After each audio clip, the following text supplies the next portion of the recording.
Hi guys, today I have tried my mom's Aluchi Bhaji or Taro leaves recipe and it has turned out absolutely amazing. The flavor and aroma is mesmerizing. This is one of my childhood favorites and wanted to share it with you all. Let me show you her version of this awesome dish. These are taro leaves or aluchi leaves and you have to separate the stems from leaves first. My sister's neighbor, Uncle Andrew, was gracious to give us some of the taro leaves from his backyard for me to do this recipe.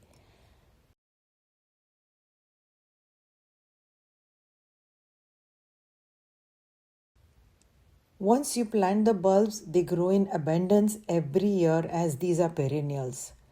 He also has a variety of vegetables and fruit plants in his backyard. It's beautiful, isn't it?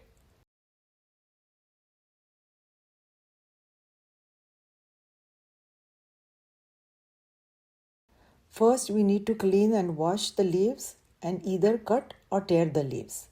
When tearing the leaves, they may itch your hand, so apply some tamarind juice to relieve the itch. Now, the stems also have to be cleaned and washed. The outer layer of the stems have to be removed as it's tough and they come out easily. See how easily it's separating? Do this for all the stems. Now, don't get overwhelmed with the process. In the end, it's totally worth it. All done. Add the stems to the leaves and she will now put it in the pressure cooker, but you can also cook these on the stove top directly. Add 3 to 4 cups of water and allow them to cook until soft.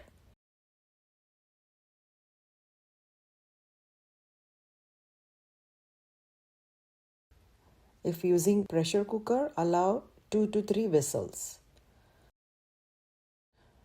And here on the side, she has also kept some chana dal and raw peanuts to cook. Boil both until the chana dal is soft. The detailed recipe with exact measurements is in the description box below.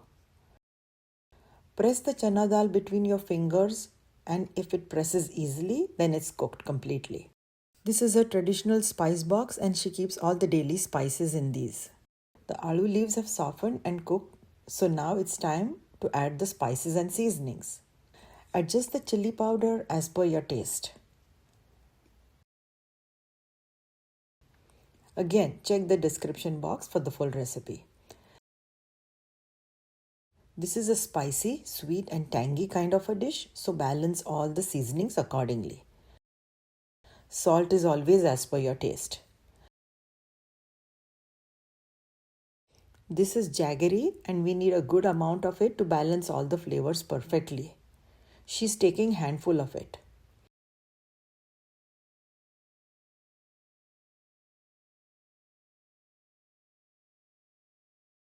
Blend the mixture well to make it semi-smooth.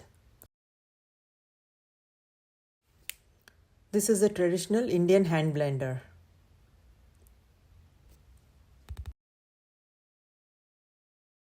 This is chickpea flour and we need to mix it with some water to make a smooth and lump-free batter.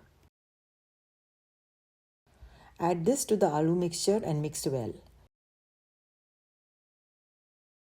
She's also adding the cooked chana dal and the peanuts to the mixture. Now the tamarind needs to be soaked in water for a while to extract a thick pulp. Like I said earlier, it's a spicy, sweet and tangy dish. Bring this to a boil, stirring in between so it doesn't form lumps. Adjust the consistency by adding some more water if it looks thick. While that is cooking, the peeled garlic needs to be crushed for the flavors to release. If you like the recipes I show, then hit the subscribe button for more yummy recipes coming your way. In a pan, add the oil to heat up and then add the crushed garlic to the hot oil. Keep cooking until the garlic turns golden brown in color. This is when it becomes crispy and adds so much flavor to the dish. Keep mixing for even browning. Add this tempering directly to the aloo mixture.